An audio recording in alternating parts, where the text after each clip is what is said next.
have the life I have today if it weren't for that incredible service. So I'd just like to recognise the amazing work done by Micah and its services today.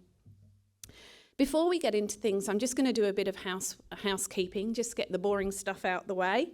Anybody that needs the toilet, if you go out of this door here and it's just round the corner, smoking isn't permitted within 4 metres of the building, and the designated smoking area is located in the front of the car park at the seat bench underneath the tree. Emergency assembly areas are in the car park, and please don't use any lifts in the event of a fire, but use the emergency exits if you need to exit. Just follow somebody that looks like they know what they're doing. That's my advice. Before we get started, I'd like to call on Derek Sandy to provide a welcome to country.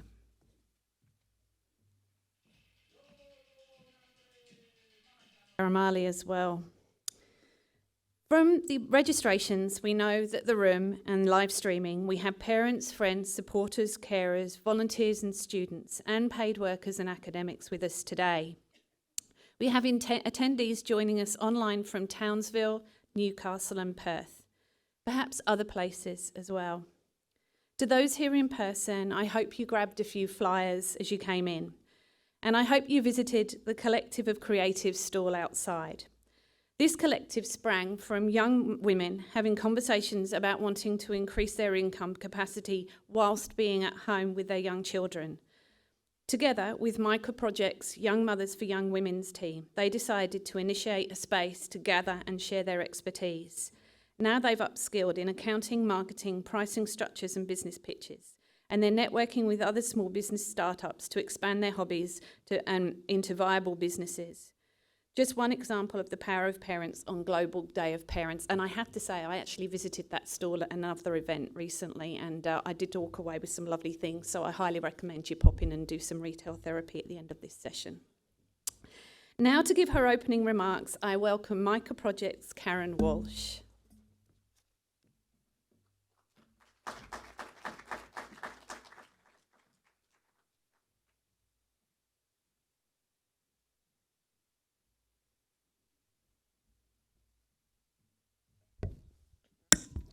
Good morning, everyone.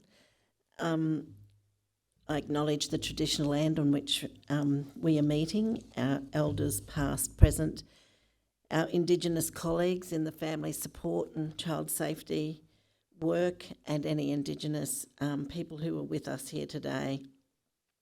And whenever we're talking about early intervention or family support, we know that we have to work to close the gap and to prevent the overrepresentation of Indigenous children in the child protection system.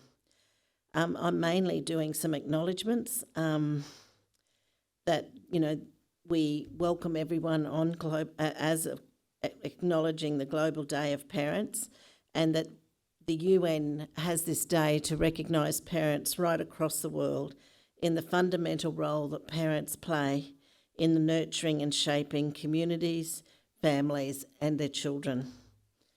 I acknowledge apologies from the Honourable Craig Crawford, Minister for Child Safety, Seniors and Disability Services, and we have a message that we'll see in video in a minute. I acknowledge Luke Tyford, Principal Commissioner for the Queensland Family and Children's Commission, an apology from Deirdre Mulcairn and Kate Connors, who's sick today, the Director General and Deputy of the Department of Child Safety. I also acknowledge others from the department here who have supported the work of Finn and the work of the Charter of Rights for the Parents, and continually support us with the Parent Advisory Committee. We acknowledge the funding that we've received for Finn and this event, and I acknowledge the University of Queensland, particularly Dr. Karen Healy, for their support of this week's conversations. I also acknowledge all the Finn family inclusion work across Australia and welcome people wherever you are in Australia watching, in Townsville, the Hunter, Western Australia, Southeast Queensland here, and the members of the Parent Advisory Committee who are from Weipa, Townsville, Rocky, Brisbane. We're so glad that this work is continuing and is growing in momentum across Australia. In a minute, we'll see the Minister who will set the scene, but I just wanted to make a couple of comments about the Global Day of Parents, in that this year they are leading up to the 13th celebrations of the International Year of the Family, and the theme of this year is really understanding the demographics, how they are changing of families everywhere. And I think that that is something that's really fitting for here in Australia and in Queensland, as we see post-COVID the increase in inequality and the increase of children and families living in poverty. Even in Brisbane, we know tonight that there are hundreds of families living in motels. I remember visiting the US a few years ago when we went out to hotels for individuals, and then they took us on their outreach to families, and we thought, oh God, thank God that doesn't happen in Australia. But here we are in Australia with hundreds of families in motel rooms, in cars, sleeping across the country. And we need to focus on early intervention. What is the practical support? What can we do so that this doesn't lead to a flow of more children ending up in child safety? So today we want you to think and just imagine, what would it take to support parents in a practical, adaptive, tailored and safe ways, cultural ways, so that we can make sure that we do something about this drift and that we don't see more and more children ending up in child protection who don't need to be there. We'll now have the video from the Minister.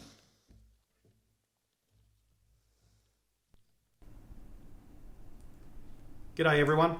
Sorry I can't be with you all today in person, but it's my great pleasure to send you this message in support of this year's Global Day of Parents event. I want to acknowledge your hosts, the Family Inclusion Network, or FIN, South East Queensland, for supporting and putting today on. I'm delighted that FIN is continuing its good work to bring parents together with lived experience and their allies to improve child protection and the system here in Queensland.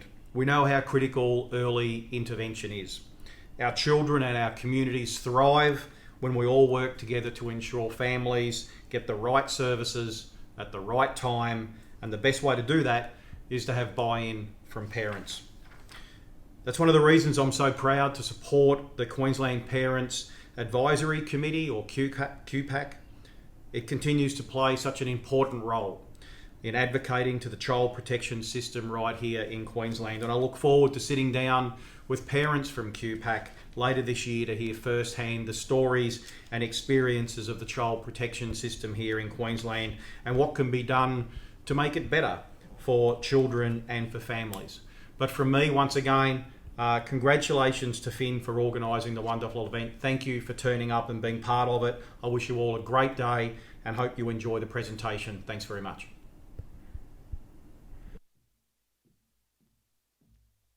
Thank you, Karen, and thank you to Minister Crawford for that message. Before we go on, tech guys, would you mind turning the light up a little bit on this part? Is that possible? It's just difficult to read the notes. It seems to be a bit darker.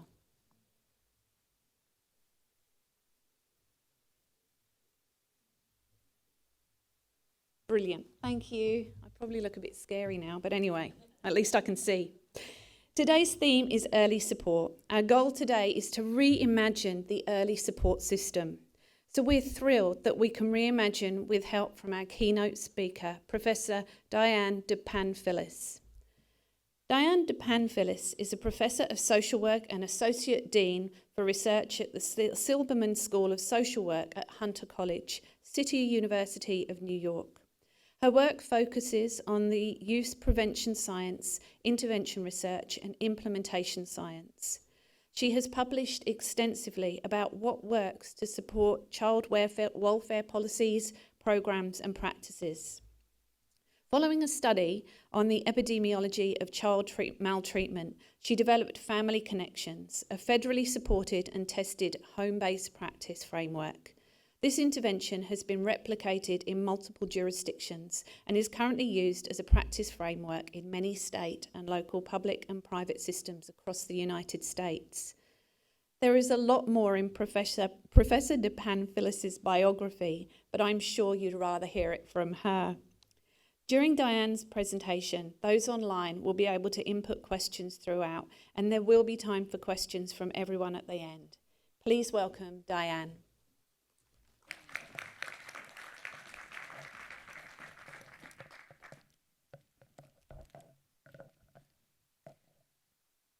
Oh, lights are very bright.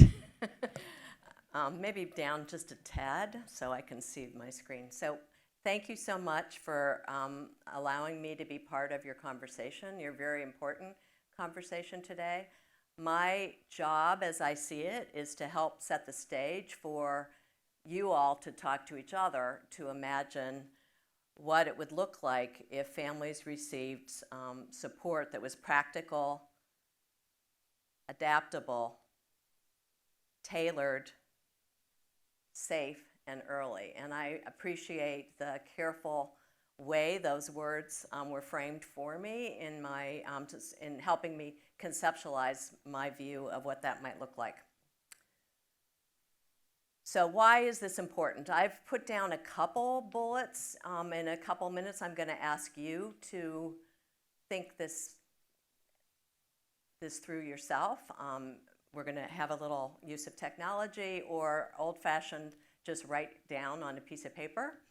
But my view, most important, is that it is not easy to be a parent, and it's particularly not easy when we have few resources to support us in this most important job in the world. And more to talk about that in a minute.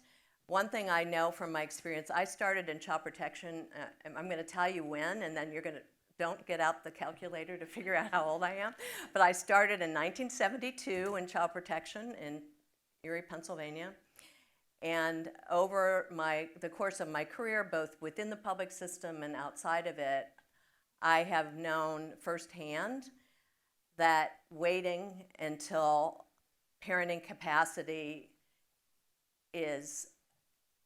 has been noticed to be a challenge, and allowing families to get in touch with the system over and over and over again without getting the help that they need leads to a spiral which is unsuccessful for families, and particularly for the parents and children. And I believe that experience that I've had on my own is not unique to my personal journey, but is also why many of us in this room believe it's time to change. It's time to shift the focus to preventing serious problems so that our efforts can have a higher likelihood of success. One thing we really absolutely know, I think, in my career is that one size does not fit all.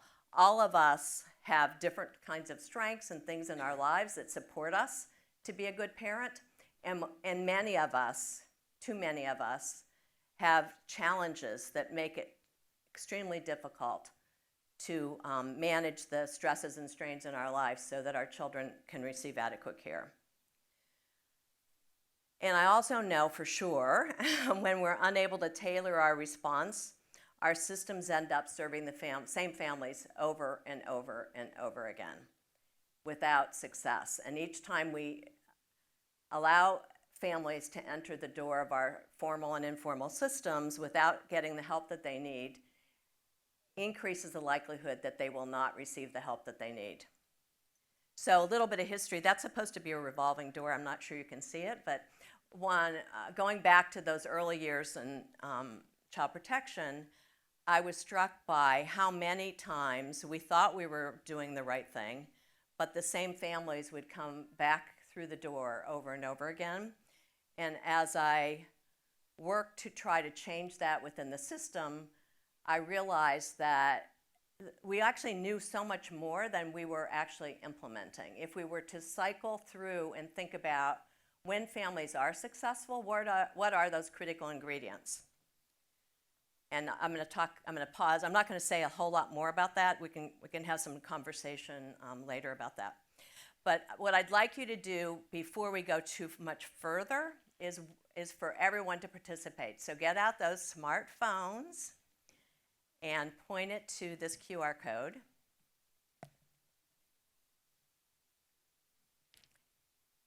And there are a couple parents on the side. If your phone doesn't allow you to get a QR code, they actually have the HTTPS long link to get to this. And in that, when you get there, there should be a little X across at the bottom of the screen. And you can just click that, and you can enter comments, you could upload pictures. And this is your opportunity to envision what would it be like if our system accomplished what the goal of this day together is set to do. We're going to come back and look at that at the end of my time before the panel gets up here and also offers reflections.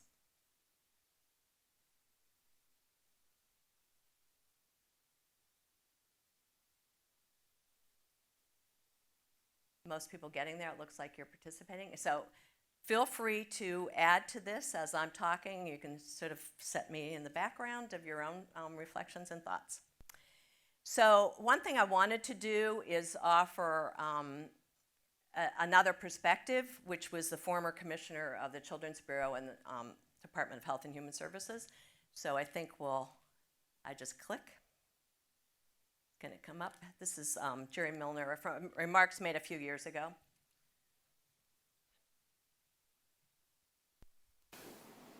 It's time to ask ourselves some tough questions about what our child welfare system is set up to do.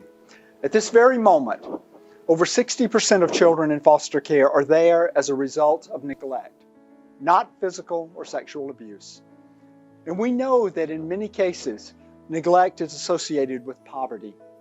How often as a field have we confused poverty for neglect? Are we truly committed to keeping vulnerable families together? And why are we so willing to pay for kids to be cared for under another family's roof instead of investing in that child's own family? What if, instead, we put our money towards supporting families and keeping children safely under their own roofs? As a system, we pay for foster care or we pay for therapy to address the damage that is done to children by removal, rather than investing in families and ensuring they have the supports they need to succeed. My firm belief is that we have many, many children in foster care right now who could remain safely with their parents if their families were able to get the support and the services they need in order to care for their children in safe ways.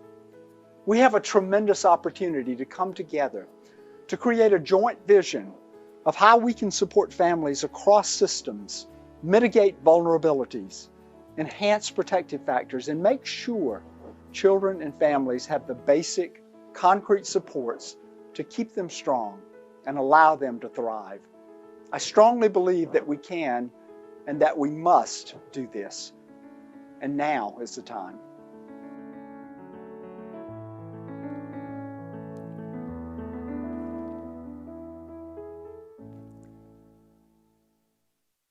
And now is still the time. That was filmed in 2019.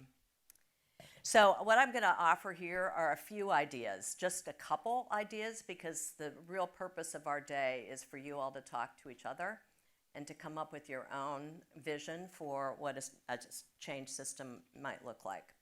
But here are a few thoughts that I have. So one thing that I evolved in my, I think it was referenced in my bio, was that I worked about 20 years in child protection before getting my PhD. And when I did a study that followed a random sample of families for 5 years prospectively over time to try to understand what explained families who were successfully helped to support and care for their children without continued child welfare intervention, and what explained those that were unsuccessful. And one family had 25 reports in 5 years.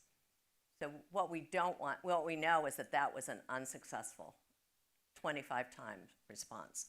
So I moved to using a risk and protective factor framework that is used a lot in prevention science, looking at not just an academic approach to understanding what are what things that make it challenging for families to adequately care for their children, or what are the things that support families to adequately care for their children, but to do this in a practical, and real way as possible by having families be at the table to tell their own story and to really be in the driver's seat of their own journey of what will work for them in supporting them to meet the basic needs of their children, which is exactly what they want to do. So for example, here's some possible strengths and protective factors that might be useful for some families. Here's a couple risks that might be important to consider. And the way that I propose we do this is, instead of focusing on the problems, that we focus on the strengths and look at the context of the risks within that broad system. And what I'd like to do is show a small portion of an example of how that could be done.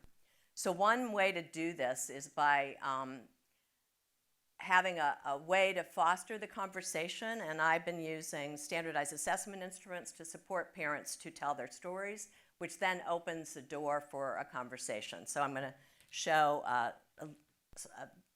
maybe about 7 minutes of a beginning of, and these are actors, by the way, so it's scripted, but it's based on a real practice.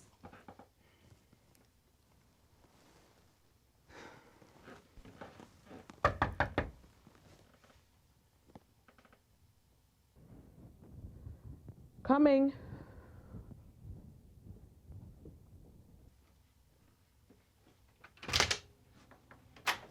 Hi, Mr. Lee. Hi, Miss Augustine. Please, come in. Thank you. Okay, please, make yourself comfortable.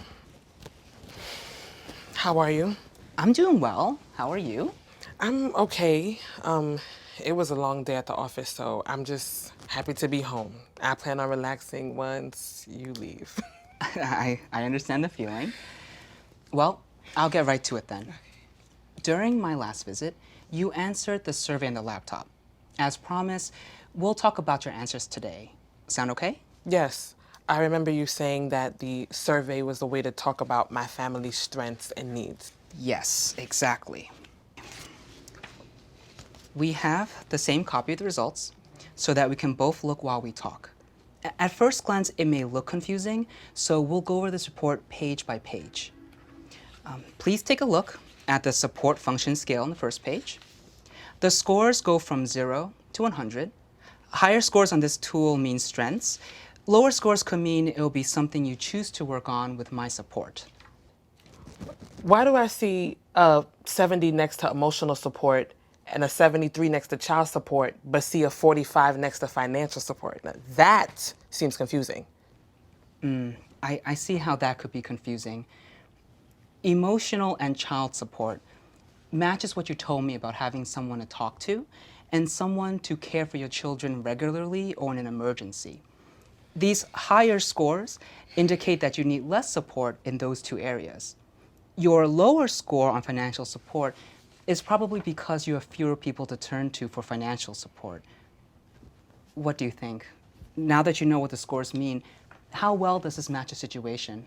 No, I get that now. That explanation makes the graph much easier to understand. And this actually matches what you said during our last meeting, when you said that your children's godmother provides you with consistent emotional support and that she watches your children regularly. Those are strengths that you have identified about emotional support and child care support. Yes, their godmother is my best friend from childhood. She has always been around for my children and me. Not so much financially, because she has her own children and responsibilities. Come to think of it, I don't have anyone I can depend on to lend me money or help with what my children need. That makes sense.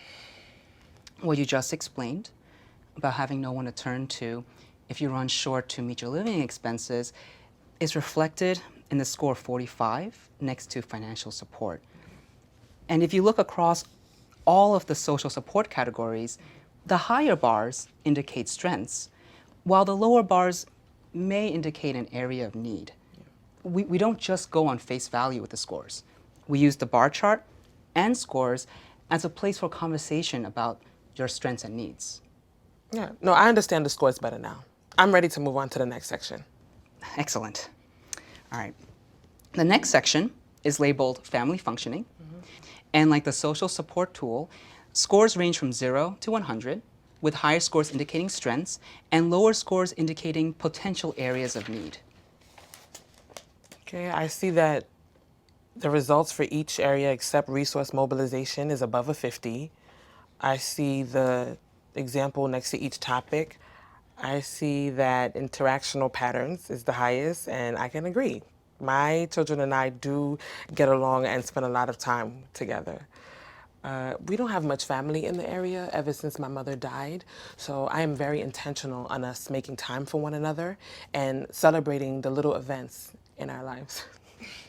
I noticed that you smiled as you spoke about your family and your commitment to each other being together as a family. In fact, the items in this tool suggest strengths in families who stick together through thick and thin. And when times are difficult, you and your children can always count on each other. Oh, yes. My children are my world. I've observed how important your children are in all of our conversations. Moving on, to consider the lower score of 20 in resource mobilization, this is consistent with a lower score in the support function scale for financial support. This dimension refers to having others to turn to for resources when you need them. You've already explained that if you would have a financial need, you don't have anyone to turn to. Yes, that's true.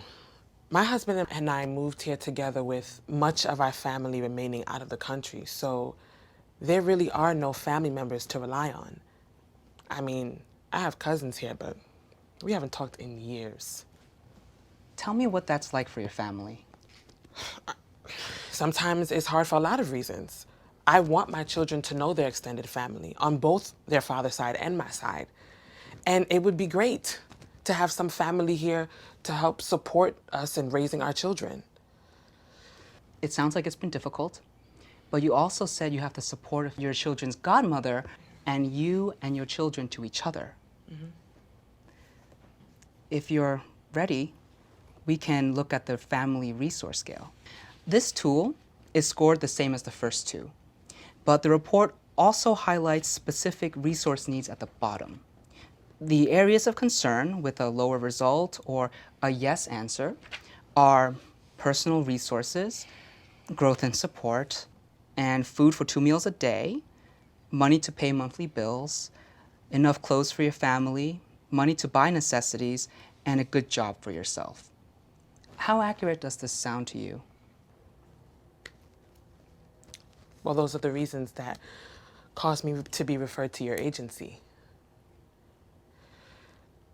When my husband died unexpectedly from the accident at work, we've been trying to survive on only my income. And then my son went to school and told the teacher that he didn't eat dinner the night before and that it wasn't the first time. Please believe me when I say that I want to feed my children every day. It's just that I applied for food stamps and I was told that I make too much on my job. I don't see how I make too much when there are some months when I can't even buy food at the end of the month because I have to pay the rent. Sometimes I can only send in a few dollars for my light bill because I need it for food. And the part about not having enough clothing for my children is also true. Sometimes they have just enough.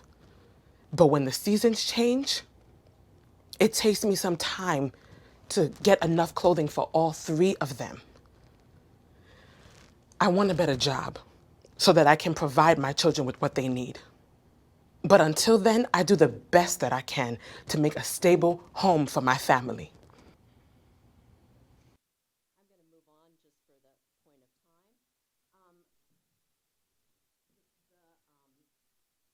The reason I brought that here was to try to illustrate when we talk theoretically about risk and protective factors, it sounds like an academic discussion. But what you observed, hopefully, in that brief scenario was the opportunity to get people to talk about what their life experiences are truly today, that can then lead to our partnership on supporting them with the right match or the right tailored match of resources. So my sort of proposal to all of you is that we shift from a service-driven system to a change-driven system, and that we really take ownership of the notion that one size does not fit all, that families really should own their own journey, identifying and targeting factors that support change over time, that we empower families to identify what those issues are, and we bring in our technical expertise to provide the right support so that they can achieve the outcomes that they truly wish to achieve on their own and with our support. Briefly, I think I'm going to skip this next video just because of time, but I'll just talk about the reason that I did include it. Another important element that I've seen support the shift in culture, organizational culture, is the importance of supervisors coaching the people who are on the line to build partnerships with families and to emphasize strengths and to tailor approaches. And supervisors using coaching, it's a parallel process for supporting their staff to think critically, to truly listen to families, to support this idea that we're not just going in with a checklist to tell families what to do, but that we are a vehicle for helping them convince us and explain to us what will work for them. And in this video, I was going to show a little bit about that, but for the sake of time, I'm going to skip it. So those key ingredients that are really important organizationally and systemly at a system level are leadership, and that means if we do shift the focus to another way of practice, that leadership has to be there through the vision and the ongoing implementation, and that what we know is that implementation of change is tricky and very challenging, and that for systems to truly change, there has to be continued and active strategies for addressing challenges or barriers to implementing change. The core importance of supervision and peer supports within an organization, and building an organizational culture that goes from one that might blame when systems fail to one that hopes to solve problems together in terms of shifting and strengthening our system response. So now let's take a look at what you all envisioned for what the benefits of a new approach would be. Let's see if this worked. All right, well, okay.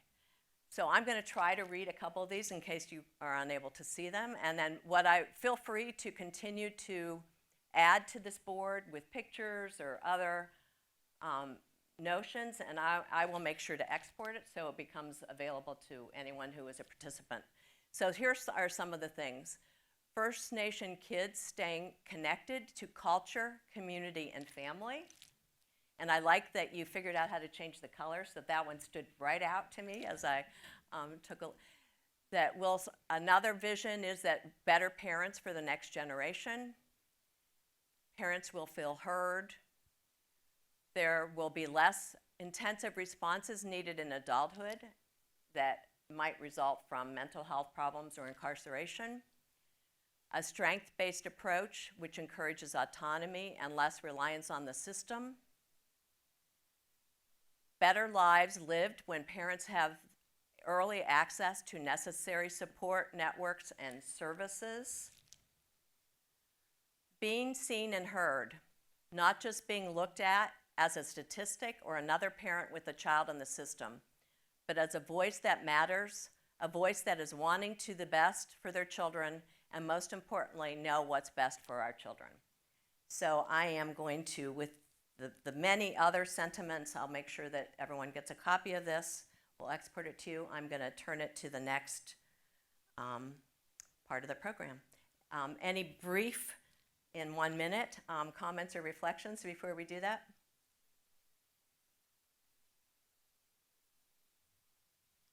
All right, We can have a countdown. Thank you so much.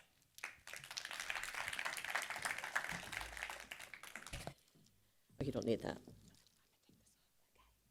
Thank you, Diane. That was so insightful. I could have listened to you all day. I particularly liked you talking about the individual approach and empowering parents, such important ingredients in an approach. Well, we have 10 minutes for questions from the audience now, and I'd particularly encourage questions from parents, either those that are in the room or those that are online. So does anyone have anything they'd like to ask Diane?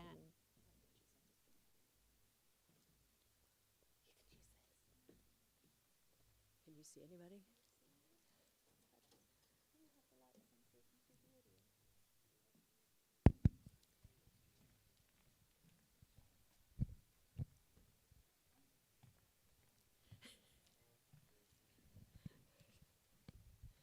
Hello, thanks. Thanks, Diane. Some of the points you make about coaching and supporting workers to be more humane and supported in their work have also been raised by Eileen Munro in the UK in her review of the child protection system there, saying that workers need to be supported to behave in a way that's supportive, focused on family focused and non-blaming. I wonder if you have any reflections on that. Is there an international movement? Is this something that's being recognised around the world that we need to change from a sort of punitive sort of system to a family-focused, relationship-based approach to this work? That's a big question. Yes, I have seen some shift, at least in the United States and probably around the world, especially in the UK, around, and it's being described with different terms, but one is a safety culture of an organization, which is sort of based on, don't get confused or laugh when I say this, but like the airline industry, when they've had a plane go down and they try to understand what could have prevented that, what went wrong with that terrible end result, is they're using similar approaches for taking apart a critical incident or at worst a child fatality, and trying to understand how the system failed. What is it that the system could have done differently so that families had the support they needed to avoid such an end result? And instead of blaming the family or blaming the worker, acknowledging that all of us have a true responsibility of solving this together. So thank you for that question.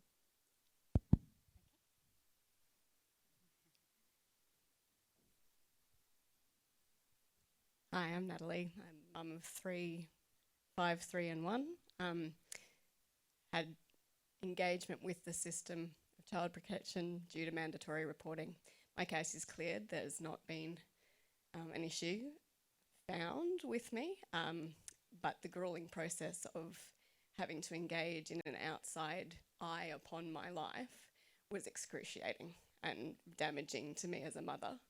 I guess what I'm asking then, in question, we've lost the village. It doesn't exist. There isn't an engagement with society, someone to come help you hang out your washing, come help you when you have sick children for 3 days straight and they want to be held for 24 hours a day.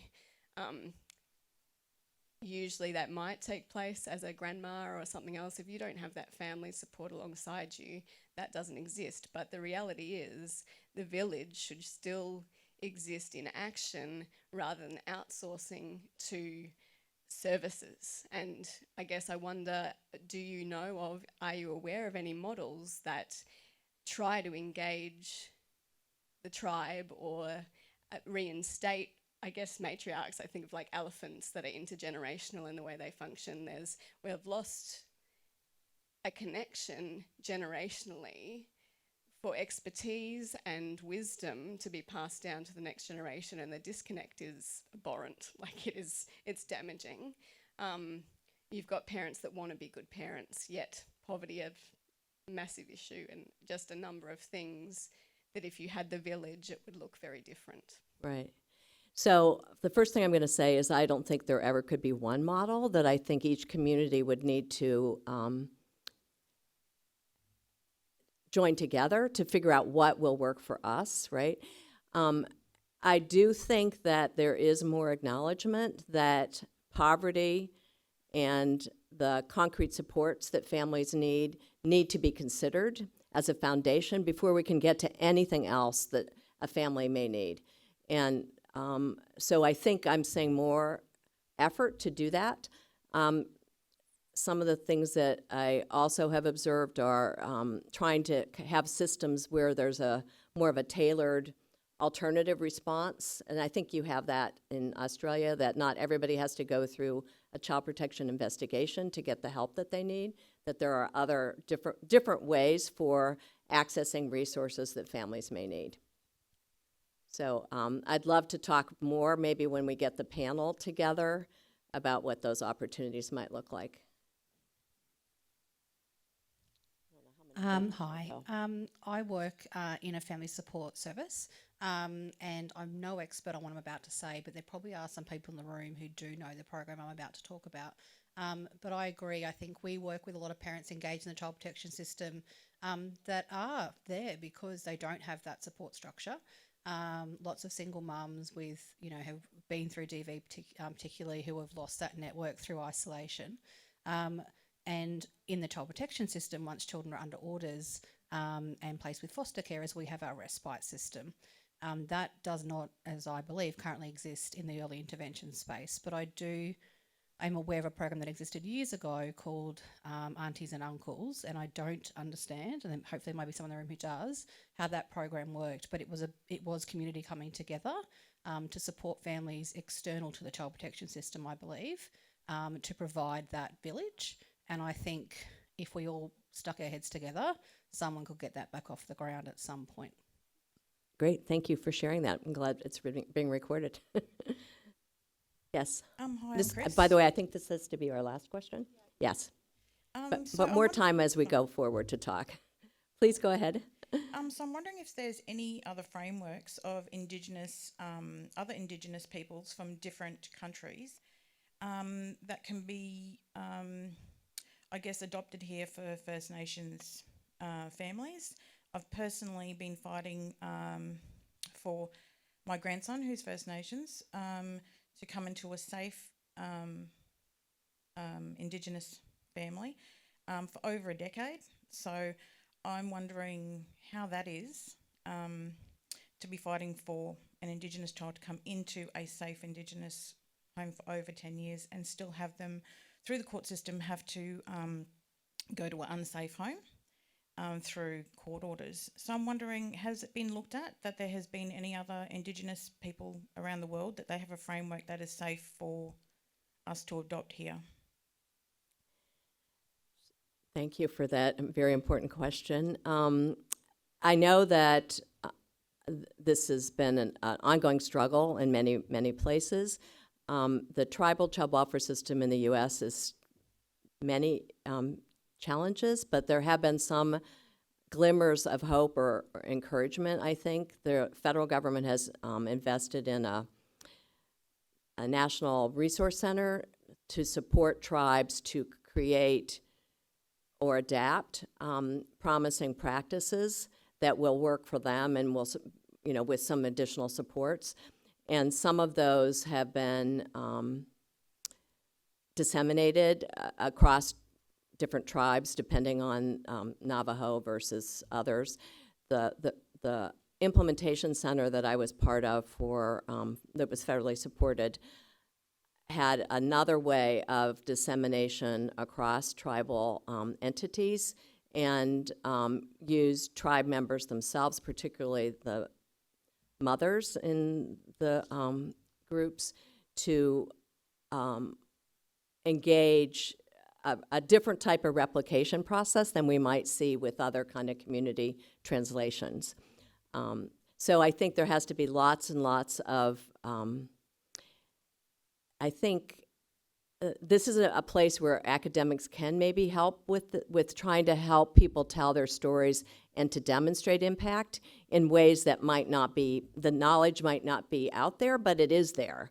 It's there more at a local level or a storytelling level. And I think that could be an area for community-based partnerships with academics, is to help spell out what are those opportunities and what are those potential outcomes that people are observing. So thank you so much. And I think we'll... Thank you all for a couple of great questions there. Lots more food for thought coming in. I'd like to invite our panel members to the front. And while we get settled, I'll call on Crystal to come up to the lectern. Crystal is a mother of 6 and nana of 1, soon to be 2. Crystal's a current member of the Queensland Parents Advisory Committee. The committee was formed 3.5 years ago. Its purpose is to provide a voice for parents as stakeholders in the child protection and family support systems to help improve outcomes for children and families. Welcome, Crystal.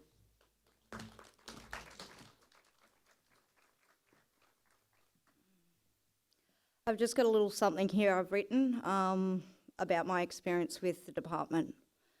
A few years ago, yous came into my life. I didn't do wrong, but yous had my son, taken from his abusive father. He doesn't know who I am right now. You're telling me he needs to be in your care. 5 other children, home where they belong. I have to prove I'm a good mum? Jumping through hoops, big and small. I have to move closer or he can't come home. Now living in fear of his father again. Things happen with his grandmother. The situation has changed. He is quickly put home with me. Now yous move us and disappear. I'm left to deal with his mental health. And yet, here I am, passionate about early support for the next parents. Parents can help solve this.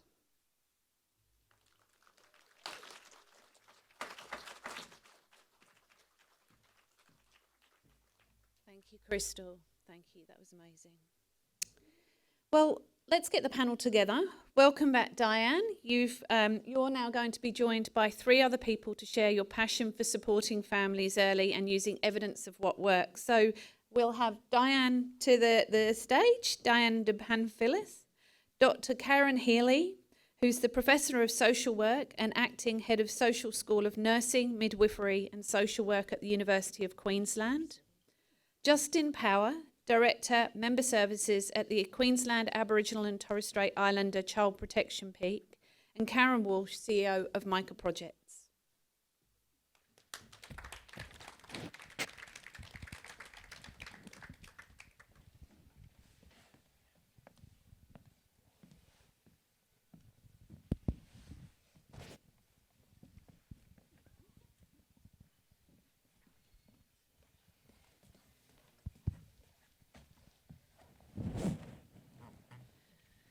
Welcome, panel. Thank you. It's lovely to be sitting here with all of you this morning. I only have a couple of questions prepared because we'd like to move quickly to audience questions, so get your thinking caps on. If you're joining us online, please log your questions in the chat and you'll have the opportunity to ask them as well. But to begin with, I just have one question. So before we reimagine the future, let's look in the rearview mirror for a moment. So could I ask Karen, Justin and Karen to reflect back on your work? How has the system changed over the years and what have you learned about early support for families? We'll go with Karen. Okay, basically I think how the system has changed is, I want to say something mildly positive first, which is I think there has been more funding into family support. Nowhere near enough, but particularly following the Carmody inquiry, there was a recognition there needed to be earlier intervention. There is still only around 15% of the child protection budget spent on family support, so that remains a problem. The biggest problem I've seen over my quite long career now is the fragmentation of the system. So back in the day when I was a young child protection officer, one of my first jobs, and then working at Brisbane Youth Service. My title was family officer or family services officer, and the change to the title child safety speaks a lot volumes about the families no longer being central to the work of our systems. And so what's happened is the tertiary or child protection system has been separated from the family support system. And what that means is that that tertiary system eats up so much of the resources. There is so little left to do that vital work that Diane was speaking of keeping families and children safe and together. And then the irony is, by the time the children are young people, they want to go back to family, and those families are in no better place to provide the care. There hasn't been the investment in supporting them to address the challenges they're facing. So that to me is the problem. We've got a very fragmented system, and I think that's worldwide. If I could just say one more thing on that, and that is that I recently did a study looking at support for parents once their children are removed. There were only 12 studies across the world of any sort of support system for parents who've had their children removed long term, and yet most of these children will go back to their families. We've just completely underinvested in that. Thanks, Karen. Justin and Karen, do you have any thoughts on that? Yeah. In terms of the question around how has the system changed over the years, firstly, we have to acknowledge that there's a long way to go. But what we can say, though, in terms of how some of the change has occurred and what we see now is that from an Aboriginal and Torres Strait Islander perspective, we see that reform is happening. How quickly is a question mark, but also reform, when I say that, I'm speaking about some of the changes in the legislation that has enabled families to have voice and choice. So we've seen some shift in that space. So we've obviously have the child placement principles that really guide the way families stay connected, or the department recognise and respond in a way that upholds those principles is some of the work that we need to do and do better in that space. But when I think about some of the things that has brought us to this point, those are some of the things that ring out, that we've seen some of those changes that enable, that empower, that allow families, mums, dads, parents to be a part of that decision maker, to lead out their change. But I want to say again, recognise that there is still a long way to go. And the other part of that question in terms of what have we learned about early support is earlier is the better. Early in terms of supporting children, but also the support of families. And we've heard even today about how important, how integral that is, because if we can support and wrap support around children, around mums and dads, grandparents, who often become the carers of children, when we wrap support around them and they operate at the same time, what we see then is less and less of our children ending up in the system, and the end result being suicide. And that's a risk if we don't operate in this early space. And I recognise the same point that Karen mentioned, that it's an underfunded area in that early intervention, and there's so much that we're putting at that tertiary end because of the systemic system that is operating. It's a systemic racist system that we are operating, and we're trying to change that. We know that what we know is that Aboriginal Torres Strait Islander child rearing practices has held us for millennia, thousands of years, and it's about how do we bring that in to really look. And I know we're probably jumping ahead in terms of transforming the system, but that's what's going to take. Is that, and this, what are the other points I wanted to make is that there's been an openness. So whilst if I was to look 10 years, we probably wouldn't be where we are today, but there's an openness to actually acknowledge the power that sits within Aboriginal and Torres Strait Islander ways of knowing, doing and being, and how do we actually bring that into a system that hasn't been set up to support mob. Thanks, Justin. Thank you.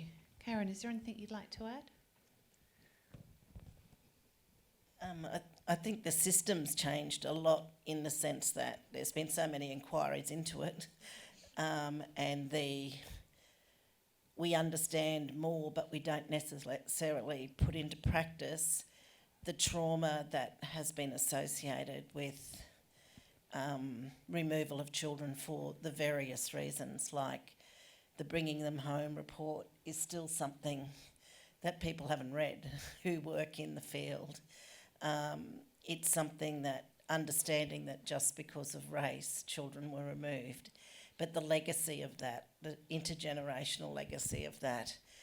We've had inquiries into, child migrants. I mean, as a country, we have institutionalised children and created a system at some of the highest rates in the world per population base. Like, we had illegal practices that allowed children to come from England to here without their parents' consent. And we've had histories of people trying to tell us that they were removed because of poverty, not because of abuse. And the legacy of living with a story that you believe that you were removed because of abuse rather than because of a racial policy or a economic policy at the time, it takes a lifetime for people to get over that, and yet we keep doing it. We don't listen every time there's an inquiry in Australia into child protection and the legacy on adults and the legacy of how much their grandchildren are coming into care, or we continue to bring Indigenous children into care.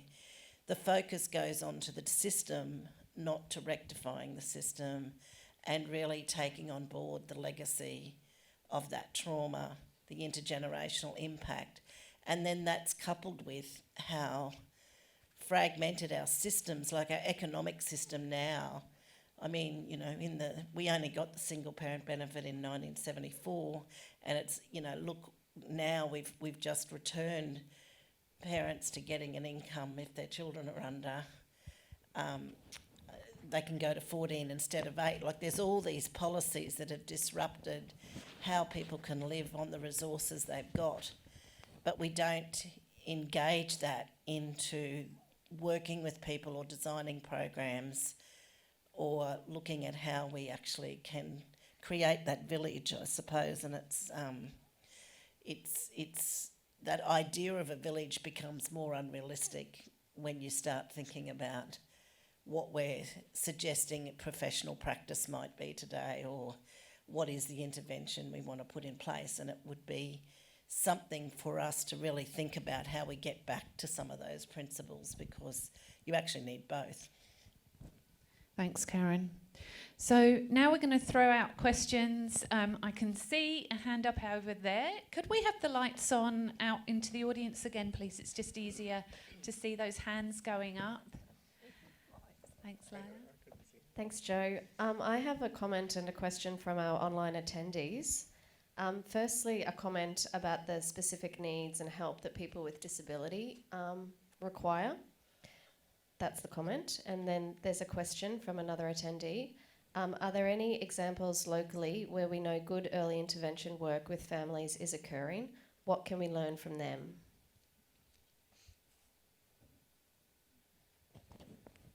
Well, with disability, we've just got to stop making the assumption people with a disability can't parent. And I think that, people may have the need for assistance, but that doesn't mean they can't parent or be a good mother or have relationship with their children. So, but we don't have, I remember the days where we did have specific programs for parents with a disability, and some of those were really, really beneficial and helpful, but we don't tend to do that as much now. We've gone to the one-size-fits-all model. That doesn't mean that workers and anyone in our organisations doesn't respond in a different way to people, but you actually need a different program. You need a different set of resources, a different set of understanding, and a belief that people have the right and can parent with support. I think that's the other point that you raised, which is really good in terms of resourcing. I think one of the things that we see often happens is that resourcing is cut, funding is cut, and so we have programs that have worked and are based on evidence, and that you can see them, the impact, the positive impact that they're having, but decisions beyond our control, funding's cut, and so that's the other part of this issue, is about how do we make sure that that doesn't occur, and obviously as a collective make that voice to recognising that this is really important to our families, this is important to our communities, this is important to the next generation, and it's about stop cutting funding to programs that are actually working, and not from a lens of a government or a department or any of that type of lens, but from a community's point of view. This is actually working because, you know, little Johnny's going to school more than one day a week, and he wasn't going before. And just because it doesn't sit well within your outcomes or frameworks, it actually is a massive shift when they go from one day to school to two, from a history of not going. So it's about also making sure that there's no funding cuts to those programs that we see are working and working well. That often happens.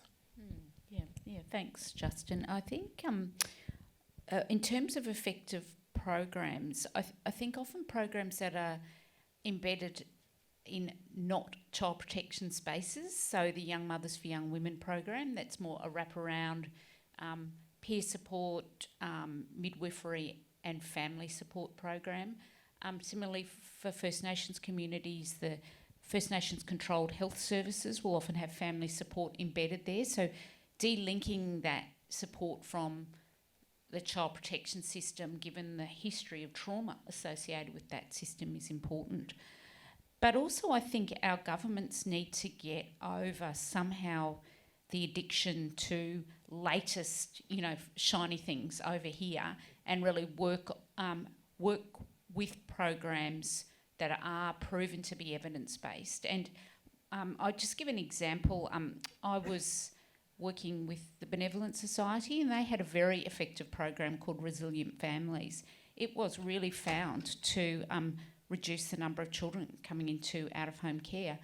It wasn't refunded. The government and this is not the Queensland government, so I'll just say that, the government in another state just decided to try another system. And so they'd invested 5 years of funding in a demonstration project that was proven to work, and it didn't get the second stage of funding because there was something shiny somewhere else. So I think that there has to be, somehow we also have to we have to be more committed to evidence and lose this fix on shiny things over there. Yeah. Diane, is there anything that you've seen through your lens from that broader geographic insight into other programs that's worked that you'd like to add? So I think the points that have already been made, I just would like to say yes, I agree. We don't always fully put in place the supports that programs need to be successful. And when they're successful, we don't do necessarily the best job of telling the stories about what is successful and how is it successful. And I think the point that was made around what does the community think, there are many different ways to tell the story about what means success, right? And so when we hang our hats on like one indicator, that usually may not be the only story that one could tell. It's not like a yes or no, it works, it doesn't work. How does it work? How well does it work? In what ways does it work? For whom does it work, right? So like that gets away from it needs to work with everyone at the same time. So I'll just offer that. Thank you. Any other questions? I can see a hand up over here. I can see a couple of hands up. Who's got the mic? Oh, there we go. Back to you in a moment. Hello, my name is Miriam. I'm a social worker. I'm working for an agency called CLA Eros in Northside Brisbane. I'm specialized working with people with intellectual disability and specialized in helping with the parenting capacity at the moment. majority of them actually having current involvement with child safety. Their children are out of care. And when I'm working with them, I realized that those ongoing traumas embedded in their life, because lots of them actually were a child being out of home care when they were young. So it is kind of they're re-traumatized over time, and because of those trauma response they have, often really difficult to engage with system, and system doesn't really take that in account to, giving them more extra time or more support to be able to provide the right intervention for the families. And I also recognize that there's funding available. Those children are out of care, but there's no funding available from Department of Child Safety supporting those parents who need extra need to become because their willingness, their hope to become a parent and being able to care for children is really high. They're really ready to learn and want to work with them, but those current systems, actually, I see big gaps there. I just would like to know from the panels and better approaches in this. And I guess I'm again talking about those lack of resources in the system, but I just wanted to have an opportunity to share my own experience as a practitioner and feeling of those frustrations from those parents that I'm working with. Thank you. I share your frustration. Could I just respond?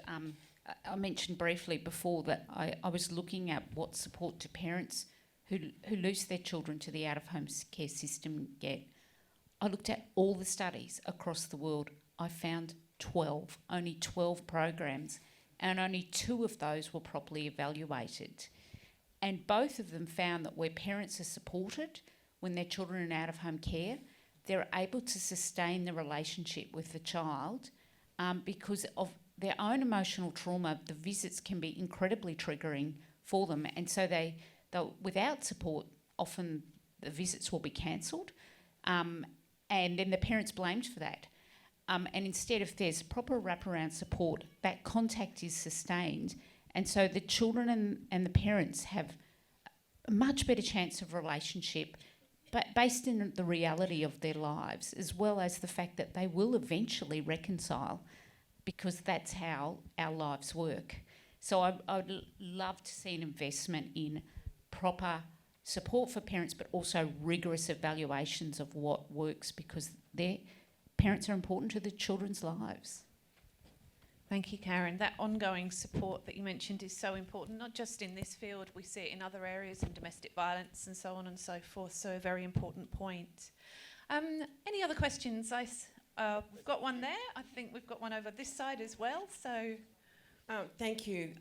I'm Clara and I'm on the QPAC committee of lived experience parents in care, teen daughter 15, teen son 14. I was very intrigued with, Karen, your comment about evidence-based. And Diane, my questions to you is, having read your study, your article overnight, what challenges did you face in the US in implementing the program, both at federal level, at state level? You mentioned funding from the federal level. I think all of us here as lived experience parents would like to know what those challenges were, because it's a program that we are very interested in getting voiced here in Queensland. Okay. So I guess I'll offer a couple reflections. One is that change is complex and takes time. And I think some comments that were made previously about we move down one path and then bureaucracy changes and all of a sudden someone else has an idea, but yet we didn't fully effectively implement the first idea that might actually have some promising results. So sometimes we really do need to stick with things and to provide the implementation supports that sustain sufficient doses of whatever the intervention is so that we actually can see what impact they have. I think our evaluations need to be multidimensional. I think that's already come out earlier. The reinvestment. So I think Jerry Milner made the comment, that's why I chose to use his video, is that we spend billions, maybe more than that, of our resources on after the fact, removing children from their families, and then all of a sudden, at least my experience has been that once children are removed, the rules about what it takes for reunification obviously change. So they may have been removed for one reason, but then to reunify, we have another reason. Or we have no clear reason. We just have attendance at an array of services which may or may not actually match what the needs are. So I think being more intentional about what it is we want to achieve, having stakeholders from every walks of life together around the table to envision what that will look like and to support the types of removing the barriers, the challenges, because there always will be challenges with whatever we do, right? And not being prepared for that is one of the reasons that things say, well, that didn't work. Did you know that didn't work? Well, of course it didn't work, because we made the choice not to try to solve whatever the issues were that were preventing us from sticking with something. So I'll just offer that. Thank you for that. Other questions? I can see hands Hello. in the audience. Hello. My name is Patrick. I look just obviously a concerned father, grandfather, uncle to my family. Look, obviously I was out, Mr. Crawford would be here to justify a few positions in regards to child safety. You know, you've got this Charter of Rights, you know, it's what's sitting there for about 12 months now. A lot of the departments that I've dealt with over the last 12 months ain't aware of it. You know, they need to be aware of the Charter of Rights. You know, that's a key statement. It's blatantly slapping me as an Indigenous man. I'm an educated man myself, me and my wife. We both hold master's degrees, and yet we're tarnished with the brush. And I talk about the brush of an Aboriginal person as a bum or a drunk or whatever. We, me and my wife, are fighting the system as educated people. Now, your Charters of Rights does not sit with the way things are happening at the moment. And as I said, sorry for the panel. I thought, you know, Minister Crawford would have been here. Obviously, even members of his department, which they ain't. But anyway, you know, that was an issue. And, you know, as I said, people are getting tarnished with the brush. And you're talking to caseworkers who talk down to you like a little kid. Hang on, mate, I'm older than you. I'm a lot more qualified than you. Are you a psychologist or whatever? We're talking about my family? No, they're not. You got caseworkers out in the field there making decisions on families. Now, in the Indigenous culture, my kids are my kids. I talk about my brothers, my sister's kids. I'm the baby of nine boys, 3 girls. All of their kids, I'm their dad. And that stretches right through that family. And you talk about the kinship program. I was at the initial stage of starting that kinship. Where has it come? Our kids are still getting stolen. You know, and as I said, it's no reflect on anybody on the panel. I was hoping Minister Crawford would have been here. I know I came from Cairns. I sit in his electorate. I addressed a few issues with him. He won't face me front to front. As I said, I'm an educated man. I'm an educated black man. They said a black man is strong when he's educated. But you know what I mean? This, I see, as I said, this means nothing at the moment when it's not reinforced to those agencies. I'm talking about the child safety agencies throughout Queensland. And they do the cultural awareness programs as well. You know, that's what I got to say about that. But, you know, thanks for your time.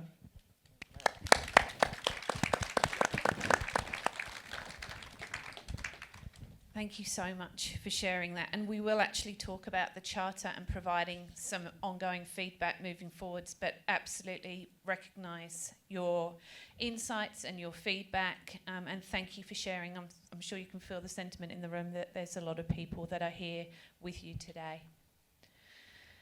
Next questions. Hi. Sorry, over here.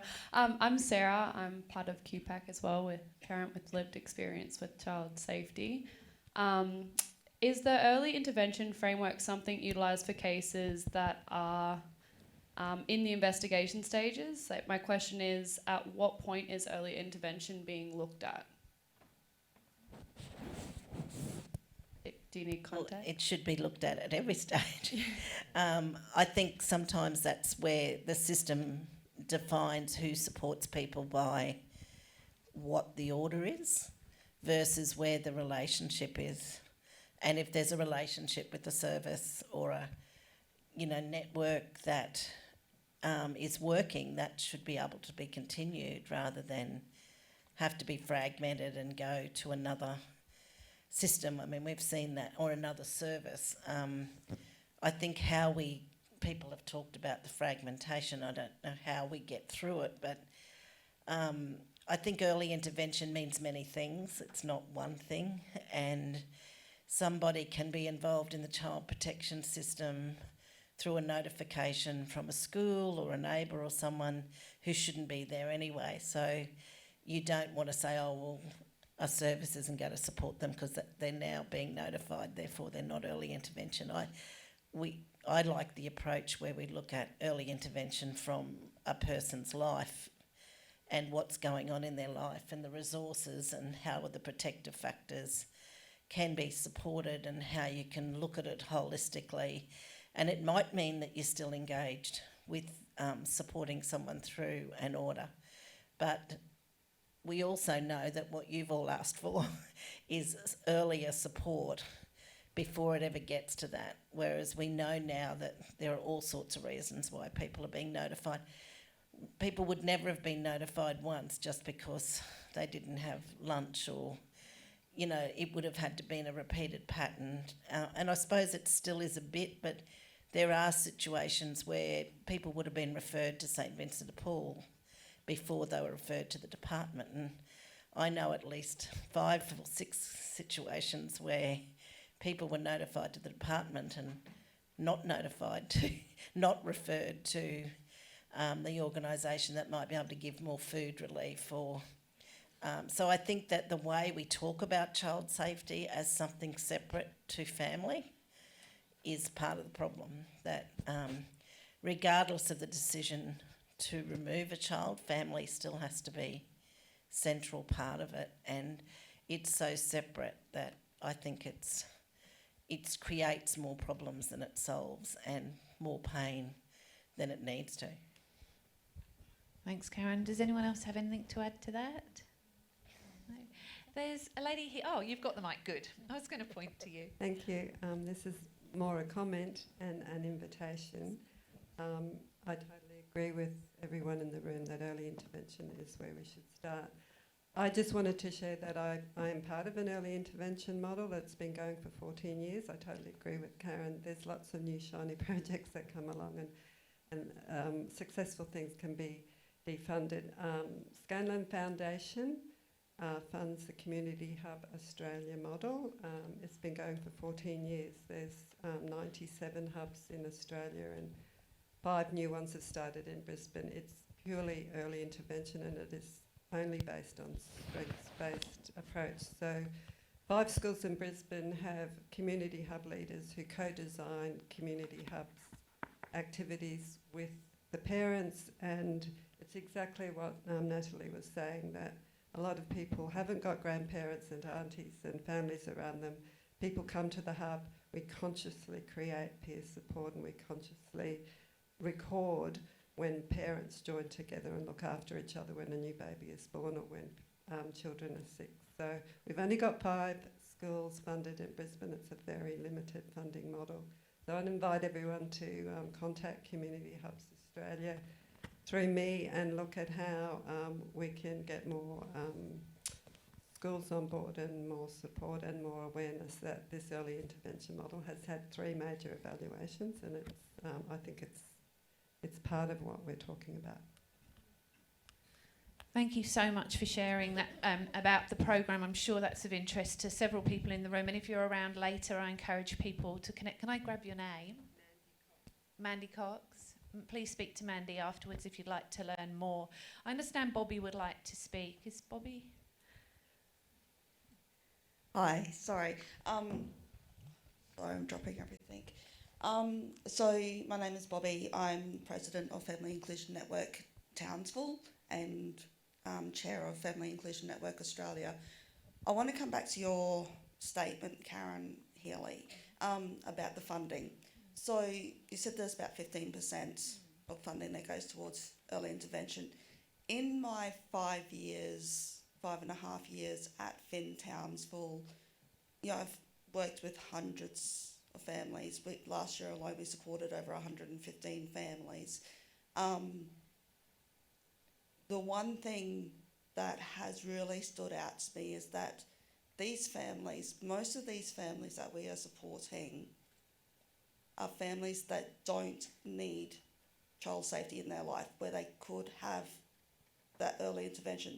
Sarah here, for example, is one of my parents, and she could have just received DV counselling and support rather than telling the doctors in the hospital what happened and then child safety stepping in, taking her kid,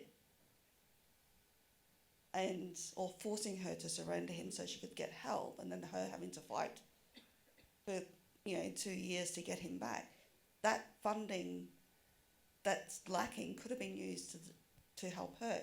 What we're seeing though is that there's hundreds of children out there, probably thousands, and I'm just talking Townsville, that are being severely abused, where even I've rung up child safety and gone, hey, I know of this family, this is happening, that's happening, father is threatening to kill the children, blah, blah, blah. Nothing is done. Nothing is done. Yet the easy cases are the cases that have been where the children are being taken. You know, my own personal experience was where my children were taken on an easy case. The harder cases, it's like these kids that are being severely abused are too hard to deal with. The workers don't know how to deal with them. And I'm thinking the funding that is going to, removing children and putting them into foster care for the easy cases could be used better in that early intervention space and going, okay, so you come from a DV relationship or you're living in poverty, here, let's help you this way, rather than, okay, you're living in a DV relationship or you're living in poverty, let's take your kids. Is there any way we can get the department to go, well, maybe we should be looking at the really bad cases rather than these easy cases, and give these easy cases some support so these kids can at least stay with their families. They're not going to turn into parents that end up with kids that go into the system, and their kids aren't going to end up. My children are terrified that their children are going to end up in the system because they've only just realised that because they're subject children, their children will be scrutinised, and so will they as parents. And they're, in their 20s and 30s. They shouldn't have to live their life like that. Thanks, Bobby. Can I just say what you've said just makes me reflect on the enormous power statutory authorities wield in people's lives. This, of course, we're talking about child protection, but we could say the same thing for mental health services, for example, where people live in fear of how that power will be used and feeling voiceless in the face of and defenceless in the face of that power. So they become frightened to tell their stories, to seek help, because they don't know who they can trust. And I think, this is where services like MICA and the First Nations controlled services play an enormously important role in sort of buffering that, in being a safe place for people to be able to tell their stories and to negotiate with the system. So there needs to be, to me, some sort of interface where we have services that people can trust, because people have lost trust in our statutory service systems. And as I said, it's not only child safety, it's because of the enormous power. And I think a lot of people working in that system don't understand how defenceless you can feel in the face of that, because many people have never experienced that. But once one has experienced it, it's unforgettable. So thank you. Thanks, Karen. Now, I'm just looking at the time. I reckon we can squeeze in one really quick question. And then we've got one more to finish off with. Hi, I'm Leanne. I'm a parent advocate with Micah, and I'm also a parent with lived experience in the system. I have a couple of comments to make. There's a lot of work being done in the early stages.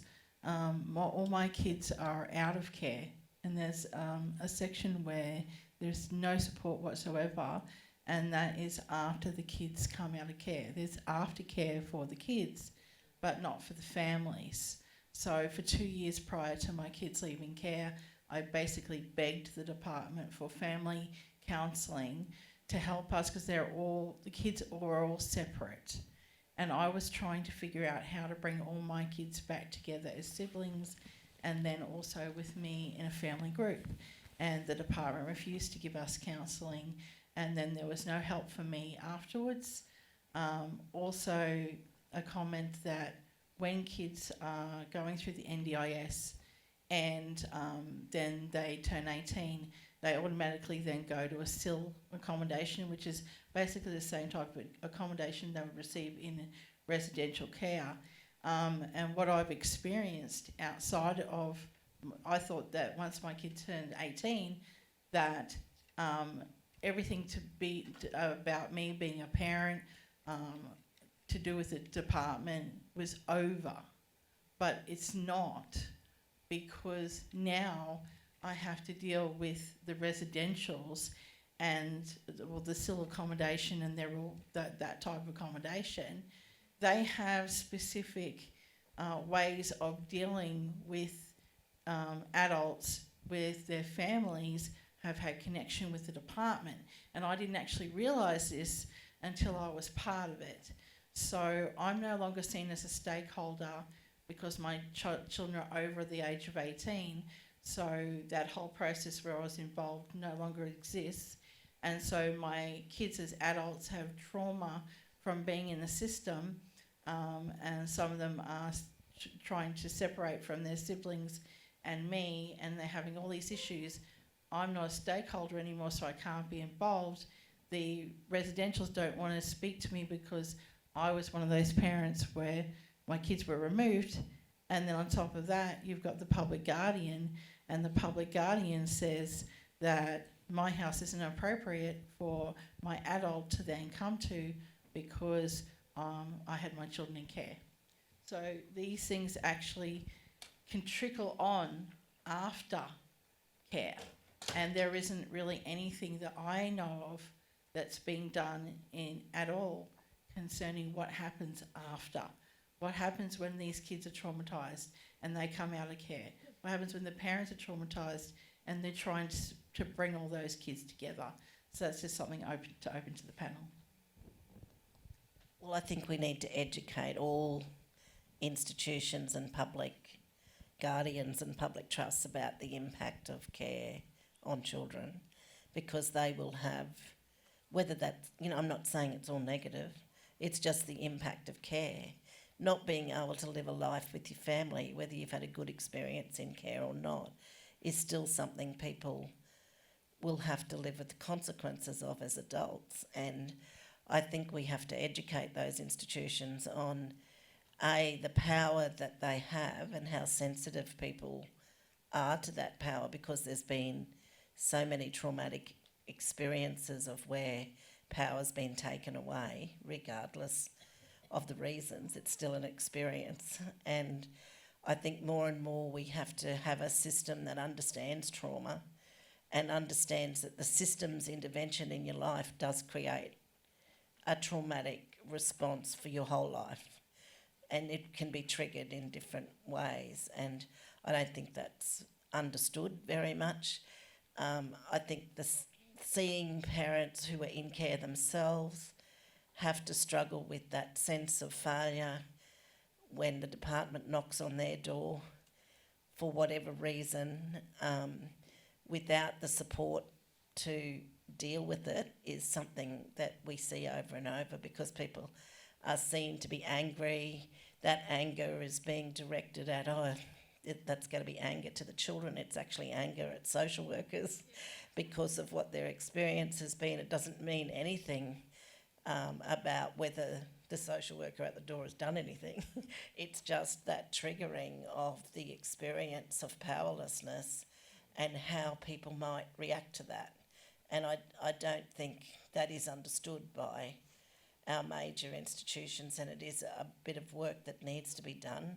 The Royal Commission into the Institutional Response to Child Sexual Abuse highlighted that you know, the education of the impact of systems on people's lives, regardless of whether there's abuse or not, is something that we need to be much more mindful of when we're engaged. I noticed your comment in Diane about whether using standardised tools actually prevent bias or can contribute to, and I think that's something we should think about sometimes. I mean, you know, standardised tools can be a bit scary when you look at them and how you actually implement them, and how you have what seems to be a conversation that's very orchestrated rather than natural.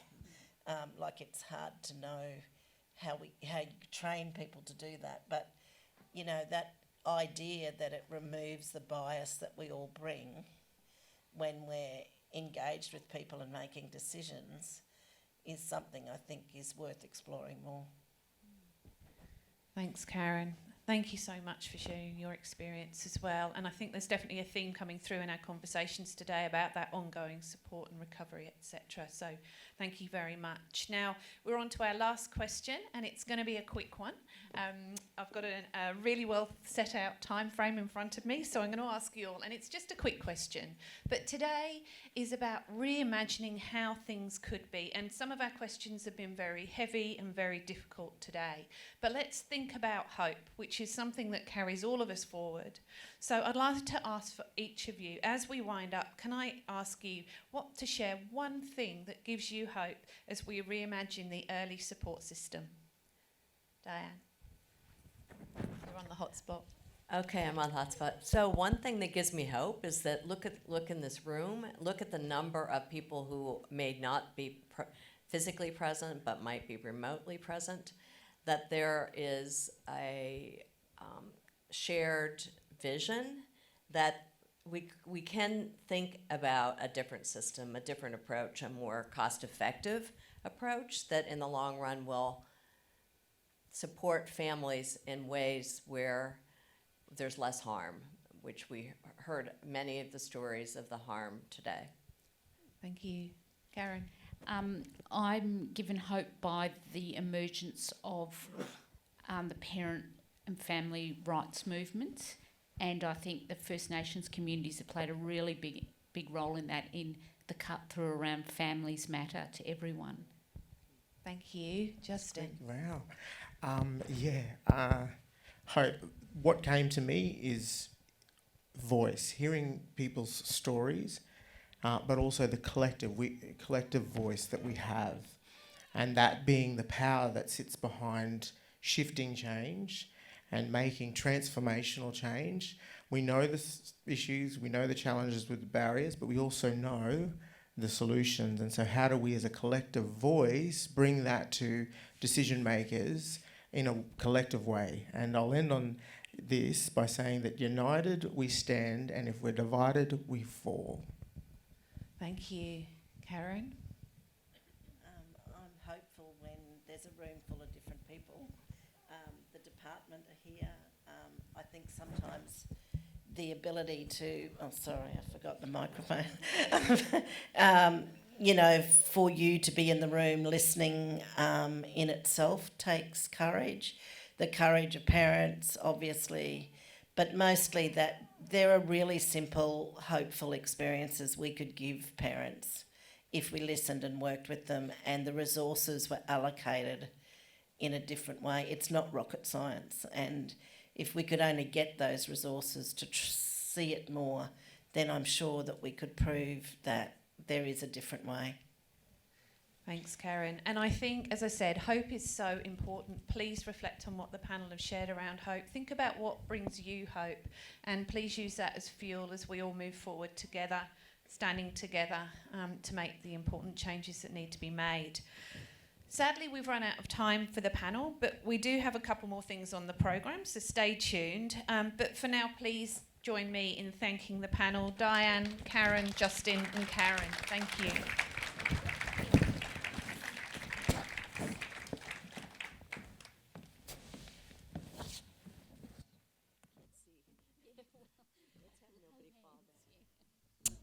In a moment, I'm going to invite Laura to the front. So while Laura's coming up, I'd like to read a few notices. You'll all have a flyer also showing on the screen. Thank you. It has a QR code link on it for you to get this information. So firstly, there are some links to Diane's work. There is a link to the parents' newsletter called Equal Chance, so please sign up for that. And if you're not already a member, please join Finn. We really encourage you to do so. Now, we had some great feedback about the Charter of Rights for Parents and whether it's, how it's carried traction or not. So my final notice is about the Charter of Rights for Parents. Many of you were in this room last year, and you'll recall the momentous occasion of the launch of the Charter of Rights for Parents involved with the child protection system in Queensland. Everyone's keen to know how the Charter is going, and of course to hear parents' views on how the system can improve for their children. You can provide feedback on the Charter by emailing Finn, and that address is on your flyer. Please have a look at the flyer. Please send your feedback through. That is so important. And it's in the back pages of the Charter as well if you've got one to hand. Also, in recognition of the first anniversary of the Charter of Rights, the Queensland Family and Child Commission has launched a survey to hear from parents involved with the child protection system. The survey is being conducted as part of the Commissioner's role in overseeing the child protection system and is an important opportunity to give parents a voice to advocating for the changes needed. The survey link is on the Commissioner's flyer here today, and it'll take about 10 to 15 minutes to complete, and your responses are anonymous. So if you have feedback, it's so important to hear from you. Please do so. Phew. That word was in the notes, but that's what I'm thinking as well. So you've heard all the notices, and it's my great pleasure to welcome Laura. Laura and her husband are parents of 11. Laura holds a Bachelor's of Communications and is currently studying her social work degree. Laura is a current member of the Queensland Parents Advisory Committee and is also one of the newly appointed parent advocates working in systems advocacy. Please welcome Laura. Hello. Thank you, everybody. Now, I do need to start with a disclaimer. I was supposed to be performing today with my husband and a guitar and some backing music, and unfortunately at the last minute he's had to pull out because our daughter isn't very well. So today you've got me, and I'm not a professional, and I'm going to be singing a cappella, so let me apologise before I begin. This song is by a band called The Secret Sisters, and it is called Tomorrow Will Be Kinder. Black clouds are behind me, I now can see ahead. Often I wonder why I try, hoping for an end. Sorrow weighs my shoulders down, and trouble haunts my mind. But I know the present will not last, and tomorrow will be kinder. Tomorrow will be kinder. I know I've seen it before.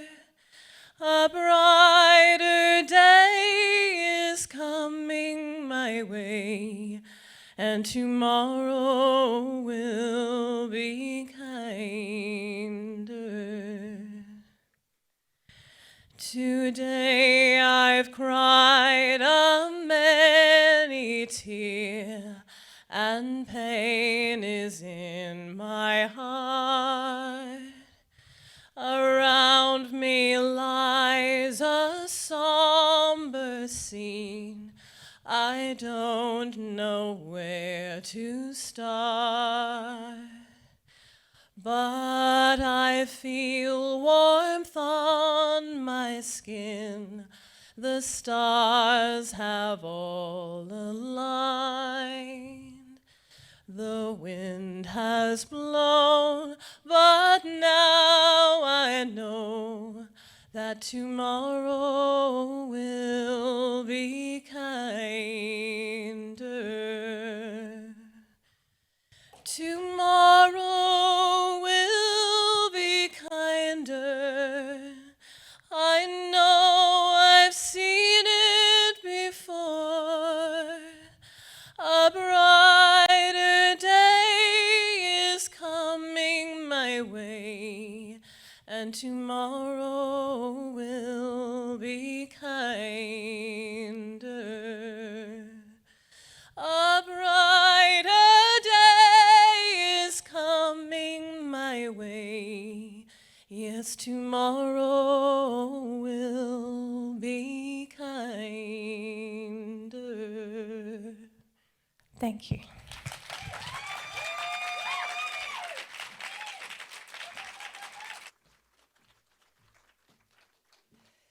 Wow. I'm sure I'm not the only person in the room with goosebumps and tears in my eyes. Thank you, Laura. That was... Can we have another round of applause? That was just... Wow. Wow. Amazing. And what a beautiful song as well. Thank you. What an incredible way to wind up our session today.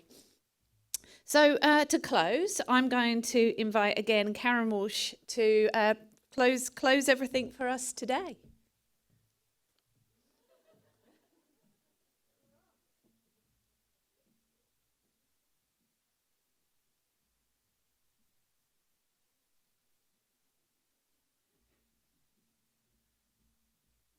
Haven't learnt to read the agenda. Just thank you all for coming. Diane, thanks for making such a long trip. We're going to enjoy further conversations with you while you're here, and I hope everyone can stay for a bit of lunch and enjoy each other's company and keep the conversation going. Thank you.